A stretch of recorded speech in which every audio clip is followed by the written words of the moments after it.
Hello everyone, जय श्री राम। मेरा नाम है डॉक्टर समीर श्रीवास्तव और मैं आप सबका स्वागत करता हूं अपने YouTube channel medicine with doctor Sam में। तो बढ़ते हैं इस वीडियो में, और इस वीडियो में बात करने वाले हैं हम आज पीलिया के बारे में। पीलिया यानी जॉन्डिस। पीलिया क्यों होता है, क्या लक्षण रहते हैं, क्या सिम्टम्स रहते हैं उसके, क्या केयर कर सकते हैं, क्या सावधानियाँ रख सकते हैं और क्या कारण है पीलिया के होने का।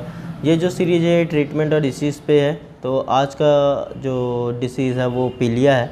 पीलिया को हम जॉन्डिस भी बोलते हैं। एक्चुअली पीलिया के जो लक्षण है उसमें शरीर जो है वो येलोविश कलर का हल्का हल्का शो होने लगता है, पीला दिखता है, आँख पीले दिखते हैं, आपके नाखून पीले दिखने लगते हैं। समटाइम्स स्किन जो है वो भी थोड़ा सा येलोविश कलर में दिखने लगता है।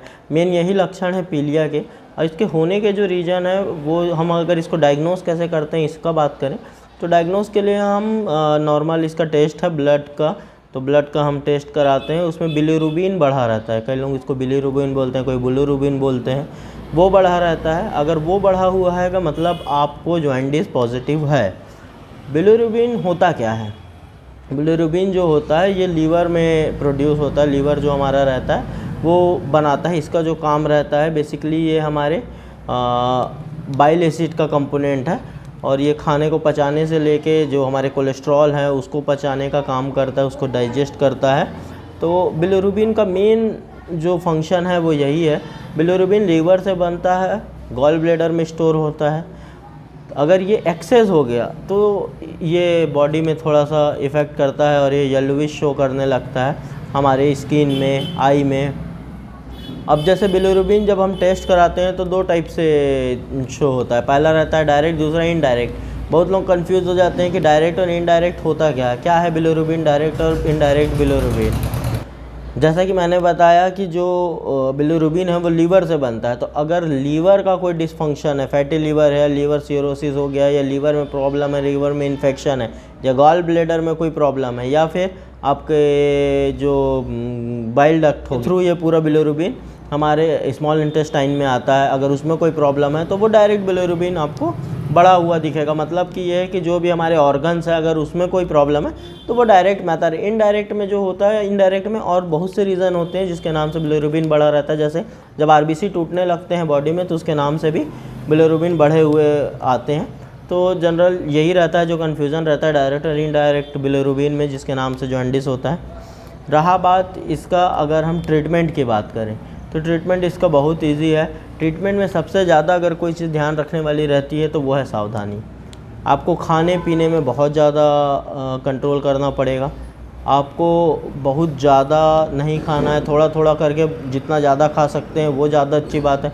आपको तला भुंजा चीज़ नहीं खाना है, अचार, मिर्ची, चटनी, पापड़ ये सब नहीं खाना है। जितना हो सके आपको सात्विक खाना खाना है। दाल हो गया, आपकी खिचड़ी हो गई, चावल, रोटी, दाल का पानी हो गया। बहुत लोग जैसे बोलते हैं कि पीलिया में आपको हल्दी यूज़ नहीं करनी चाहिए। ऐसा नहीं है, आप हल्दी यूज़ कर सकते हैं। हल्दी यूज़ करने से ऐसा कोई पीलिया बहुत ज़्यादा नहीं बढ़ जाता है। हाँ, बट थोड़ा कम यूज़ करें तो ज़्यादा अच्छी बात है। खाने में जितना आप नॉर्मल खाना खाएंगे उतना जल्दी आप कंट्रोल होगा। अगर हम इस पे बात करें कि इसका ट्रीटमेंट क्या है तो ट्रीटमेंट में सबसे पहले तो Lev-52 है। Lev-52 आपको लेना ही पड़ेगा, वो आपके लीवर के फंक्शन को ठीक करेगा।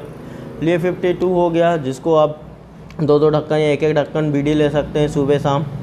उसके बाद आप हेपामर्ज ले सकते हैं। हेपामर्ज बहुत ही अच्छी मेडिसिन है इसके लिए, इसको भी आप बीडी यूज़ कर सकते हैं। इसके साथ आप एक मल्टीविटामिन लेंगे, बी कॉम्प्लेक्स ले सकते हैं, बीकोसूल ले सकते हैं, या फिर और कोई नाम से जो आता है वो ले सकते हैं।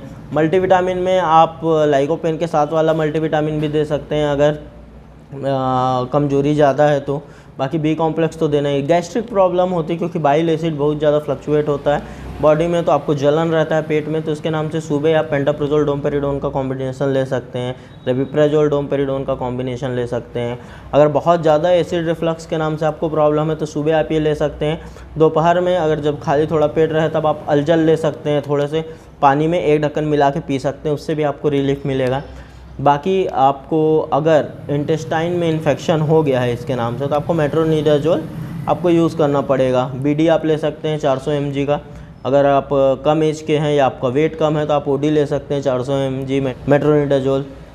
और रहा बात IV फ्लूइड भी इसमें लगते हैं।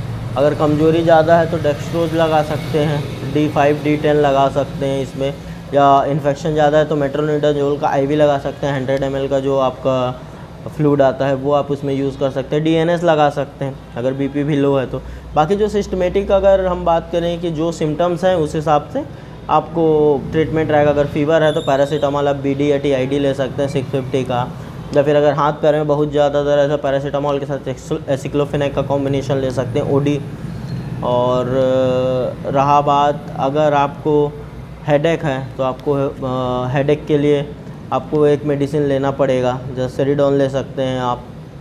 ये कुछ इसके जनरल प्रोटोकॉल है जो बहुत ज़्यादा वो नहीं है। मेन है आपको अपने पीलिया को कंट्रोल करने के लिए आपको अपने खान पीन में सबसे ज़्यादा कंट्रोल रखना। पीने में यानी का मतलब है अल्कोहल से आपको बहुत दूरी बना के रखना पड़ेगा।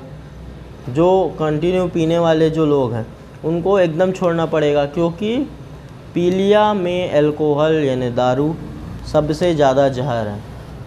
अगर पीलिया का आदमी जिसको पीलिया है, अगर वो पीलिया ठीक होने के बाद भी अगर वो तुरंत में अगर अल्कोहल ले रहा है तो वो वापस से पीलिया होने के चांसेस उसके बहुत ज़्यादा रहते हैं। तो आपको अल्कोहल से दूरी बना के रखना पड़ेगा। अगर आपको अपने आप को स्वस्थ रखना है तो अल्कोहल से दूरी आपको पीलिया में बना के रखना पड़ेगा। वो जहर है पीलिया के पेशेंट के लिए। बाकी नॉर्मल खाना खाइए, आप जल्दी ठीक हो जाएंगे। बाकी रहा बात बच्चों का, बच्चों में फ़ोटोथेरेपी होता है। अगर न्यूनेंट बच्चे हैं तो उनको फ़ोटोथेरेपी रहता है, उसको मशीन रहता है, उसमें लाइट के थ्रू उनको जल्दी क्योर किया जाता है। बाकी जो बच्चों के लिए जो जॉन्डिस का ट्रीटमेंट है वो आप अपने पीडियाट्रिक डॉक्टर से पूछ सकते हैं, क्योंकि उसमें वो अपने हिसाब से चॉइस ऑफ ड्रग और लाइन ऑफ थेरेपी यूज़ करेंगे। तो उसके बारे में मैं इस वीडियो में बात नहीं करूँगा। अगर आपको ये वीडियो अच्छा लगा हो तो लाइक शेयर और सब्सक्राइब ज़रूर करें। जय हिंद।